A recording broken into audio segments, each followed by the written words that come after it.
последний день февраля Совет депутатов района собрался на второе в этом году внеочередное заседание. Первым был рассмотрен вопрос о внесении изменений в бюджет района, а именно пополнении его доходной части. Как сообщила начальник финуправления, общее увеличение доходов связано с дополнительным поступлением средств из республиканского бюджета. 36 миллионов рублей поступят на капитальный ремонт подъездной дороги к ЦРБ, подлежащей перечислению в бюджет городского поселения Сосногорск. 7 миллионов 299 тысяч рублей на ремонт дворовых территорий многоквартирных домов и благоустройство территорий, которые также будут направлены в бюджеты городских поселений. 4 миллиона 236 тысяч рублей на оборудование и содержание ледовых переправ и зимних автомобильных дорог и 523 тысячи рублей получат учреждения культуры на мероприятия по обеспечению первичных мер пожарной безопасности, на приобретение и установку сценического оборудования, на формирование книжных фондов. При этом, как отметила Светлана Кудрявцева, дефицит бюджета уменьшается на 1 миллион 391 тысячу рублей. Еще один вопрос, рассмотренный депутатами, касался стратегии социально-экономического развития муниципалитета. В действующий документ были внесены изменения в части показателей, применяемых для расчета социально-экономического эффекта. Такая необходимость, как пояснил первый зам руководителя Сергей Дегтяренко, возникла в связи с приведением данных индикаторов к единым общерегиональным требованиям. Всего перечень состоит из 38 показателей. 10 дополнительных показателей совпадают с уже существующими показателями, поэтому мы предлагаем внести 28 новых показателей в соответствии с перечнем, вот этим утвержденным приказом Минэкономразвития. И помимо этого предлагаем переименовать 5 действующих показателей с целью приведения формулировок этих показателей в соответствии тоже с этим перечнем. Вот сами значения показателей при этом не изменяются. Также депутатами был рассмотрен и принят совершенно новый для района нормативный документ, регламентирующий градостроительное проектирование.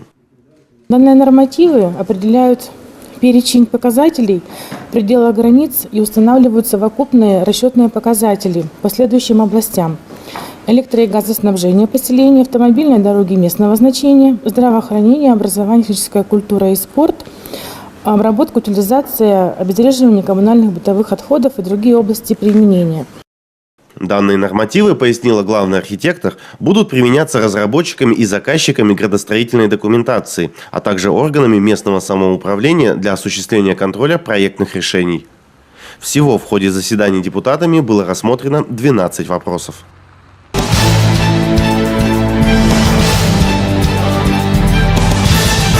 Около 2 недель осталось до судьбоносного дня всей нашей страны. 18 марта граждане воспользуются своим правом определить дальнейшее развитие России. На президентских выборах в Республике Коми более 11 тысяч человек, достигших 18-летнего возраста, проголосуют впервые. Из них 534 сосногорца. Многие учатся в технологическом техникуме. Я пойду на выборы, потому что мне должно быть право на голос, на свой голос, чтобы выбрать достойного президента нашей страны, чтобы в будущем у нас развивалось, были какие-то перспективы, так же, как для молодого, так и для взрослого поколения. Студентке Виктории Коляманской 19. Говорит, что на выборы президента пойдет обязательно, поскольку для нее это важно. Я пойду на выборы, потому что я хочу сама выбрать достойного президента для нашей страны, чтобы наша страна в дальнейшем развивалась и чтобы у нее было светлое будущее. И потому что считаю, что это мое право, и я, как гражданин, обязана сходить на выборы. Будущий техник Дмитрий Белозеров признается, что в семье часто обсуждают кандидатов на должность президента.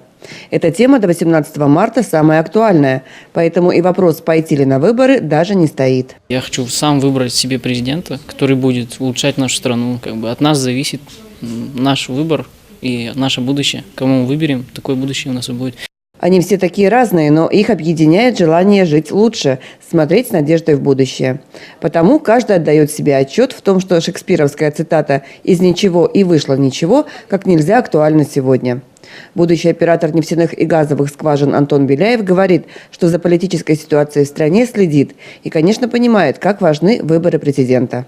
Я иду на выборы из-за того, что это наше будущее. В этот момент решается наша судьба и судьба нашей страны. Я хочу жить в процветающем будущем, и там, где Россия занимает соответствующее положение среди стран.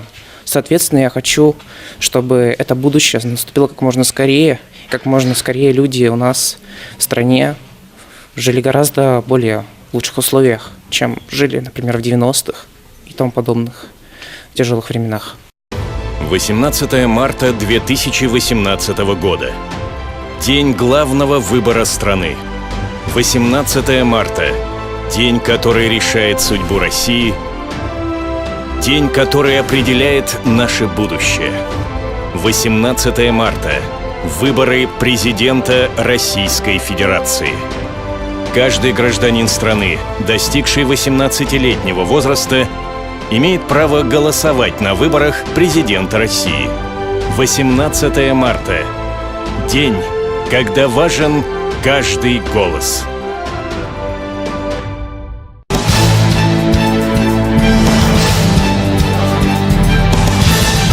Поддержка местных предпринимателей продолжится в текущем году. Главное условие для получения этих выплат – общественная заинтересованность и значимость народных проектов для города и местного населения. Только в 2017 году предпринимателям Сосногорского района была оказана поддержка от республики и муниципалитета в размере 2 миллионов рублей. В этом году необходимо продолжить практику реализации народных проектов.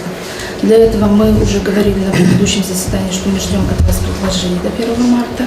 До 10 июня нам надо утвердить перечень этих проектов. То есть в апреле-мае будет организован сбор граждан в поддержку проектов в сфере предпринимательства и агропромышленного комплекса.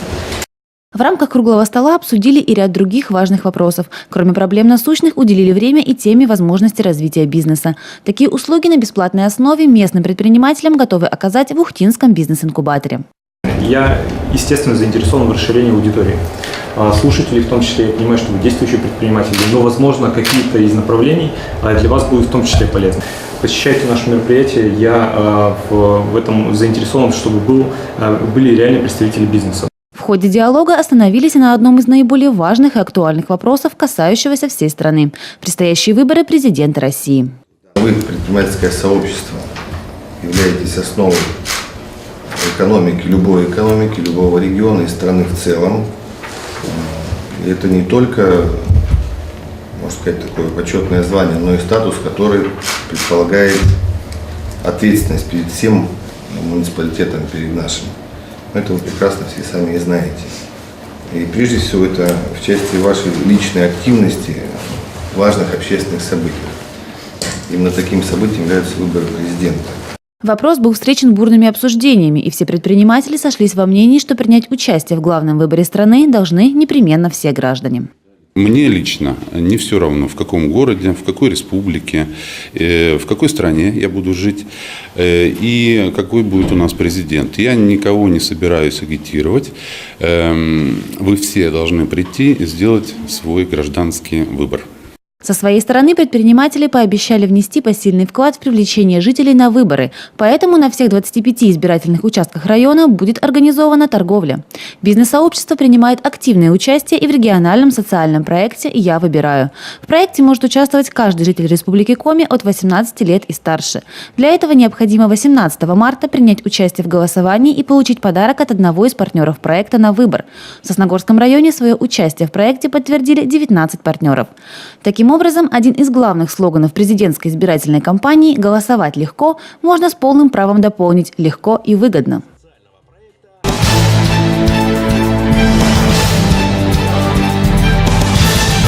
Проект формирования комфортной городской среды вступает в новую стадию. На официальном сайте района опубликованы дизайн-проекты 3 общественных территорий, выбранных сосногорцами для включения в бюллетень рейтингового голосования. Напомним, от жителей Сосногорска поступило более 2000 заявок для участия в программе. Лидерами стали Сквер Победы, мини-парк по улице Зои Космодемьянской и площадь имени Гагарина. Для каждой территории с учетом пожеланий жителей Сосногорска подготовлено по 2 дизайн-проекта. Их можно изучить на сайте администрации. Также подробное описание всех проектов есть в официальной группе муниципалитета в социальной сети ВКонтакте. Отметим, что проекты все еще могут быть доработаны. С 5 по 14 марта в Сосногорске пройдут общественные обсуждения, участники которых смогут внести в проекты свои коррективы.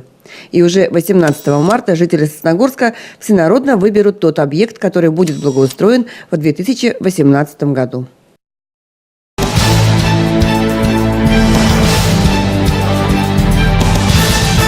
Правила дорожного движения и безопасность юных пешеходов – главная тема муниципального фестиваля отрядов ЮИД.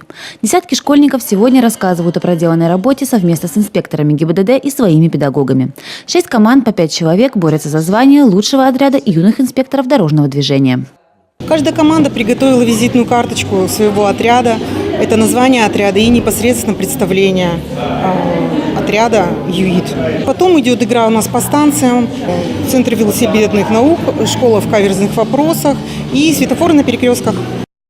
Кроха сын к отцу пришел и спросила Кроха: «Папа, дети едят, хорошо или плохо?» Папа строго посмотрел, понял он причину и ответил на вопрос любознайки сыну: «Если дети затевают игры на дороге, пьют ребенок знает, это очень плохо». Команда 4-й Сосногорской школы разыграли перед членами жюри настоящую сценку о правилах дорожного движения. А участники отряда «Светофорчик» из 2-й школы в своем выступлении сделали упор на проведенные мероприятия с дошкольниками.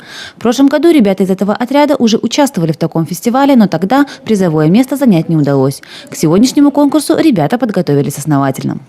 Мы проект создавали, это вообще сначала готовились с Алексеем Васильевичем, учили всякие правила по ГИБДД. В детский садик ходили даже, там помогали детям фликеры делать. Из фетра и светоотражательной ленты, и они из светоотражательной ленты вырезали первые буквы своего имени и проклеивали на клей на фетр. Интересно работать с маленькими. Жезл в ладонях, значок на груди, юный инспектор всегда впереди. Такой подход к работе юных инспекторов члены жюри оценили достаточно высоко. И по итогам прохождения всех остальных испытаний команда 2-й школы заняла 1-е место. Вторыми стали ребята из Утюхтинской школы. Бронза фестиваля у отряда 3-й Сосногорской школы.